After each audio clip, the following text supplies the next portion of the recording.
Halo, assalamualaikum adik-adik dan soleh solehah. Tepangaken kulo Korisnyaniro saking mahasiswi PGRI Wing Wali Songo Semarang. Saiki kita badhe sinau basa Jawa.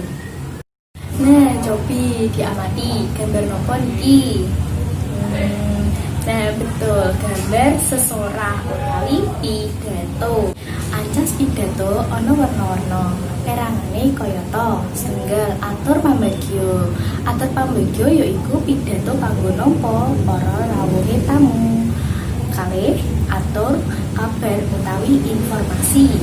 Informasi bisa awujud pelaporan utawi bab marang pamiyarsa supaya gamblang utawi cetha. Ketiga, atur panglipur. Ancase supaya sing ngrungokake seneng atine. Sekawan, pengajak utawi persuasif yaiku ancase ngajak kang ngrungokake supaya nindakake apa sing diandharake ing pidato.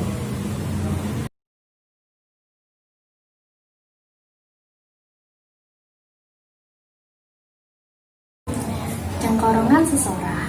Supaya anggone sesorah bisa nuntut, prayogane mangerteni rantamane sesorah iku. Nah, rantamane sesorah kayata setunggal. Uluk salam utawi salam pembuka. Isine atur salam marang para tamu sing rawuh. Nah, kawitan tembung nuwun, kula nuwun, sugeng enjang, sugeng dalu utawi salam liyane kayata assalamualaikum. Kalih purwaka. Isi puji syukur marang Gusti ingkang Maha Luhur lan panuwun marang para tamu kang wis kersa rawuh ing acara.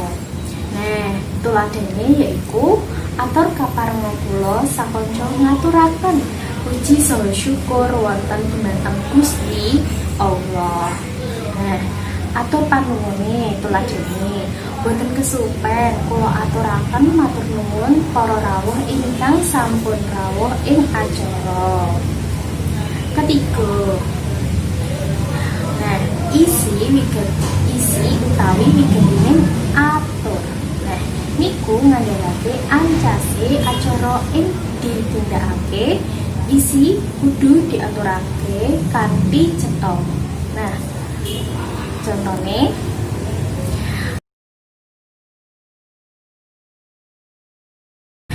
sekawan pangarep-arep. Pangarep-arep iku isine panyuwun lan pangarep-arepe dhewe saka wong sing duwe kersanipun gawe marang para tamu. Nah, tuladhane kula mugi-mugi MI At-Taqwa saged majeng prestasinipun. Gangsal terakhir panutup.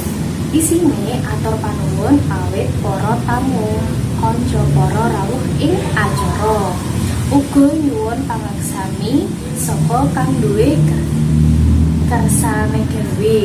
Nah, panutup niku biasane tuladhane cekap semanten atur kula menawi wonten kepatan atur saha salah bawa boten pranani penggalih kula nyuwun pangapunten.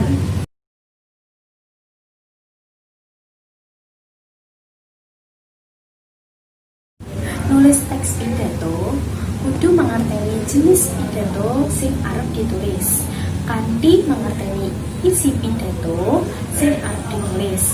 Anggone gawe teks pidato bisa luwih cetha arahe. Nah, jenis-jenis pidato dijlentrehake kayata setunggal pidato pembukaan yaiku pidato ringkes kang diwedharake pranatacara utawi MC. Kalih pidato pangarahan yaiku pidato kang ngarahake sawijining kegiatan.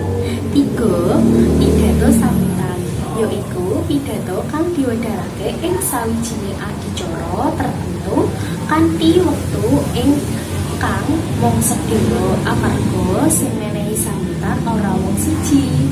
Nah, sekawan pidato peresmian yaiku pidato kang ditindakake dening wong kang duweni panggarbawa utawi utawi kanggo ngresmikake acara utawi samubareng.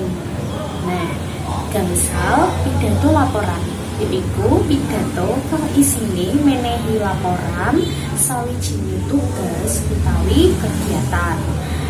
Nah, selanjutnya yang terakhir yaitu pidato pertanggungjawaban, yaitu pidato kang isine laporan pertanggungjawaban tugas utawi kegiatan.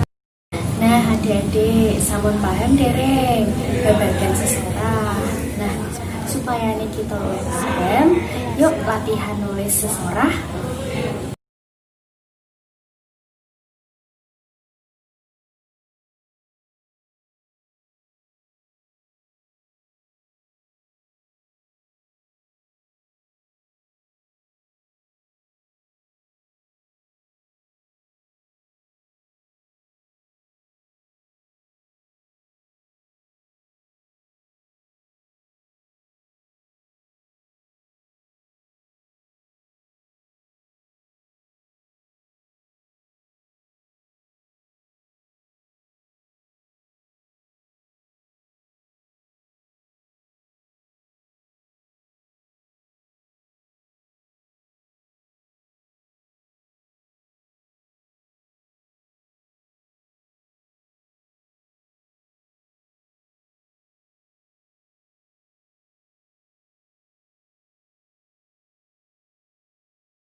Nah, adik-adik kita wau sampun sinau napa mawon.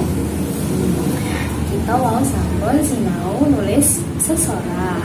Nah, nulis sesorah wau enten ancas pidato, lalu cengkorongan pidato, lan jenis-jenis pidato.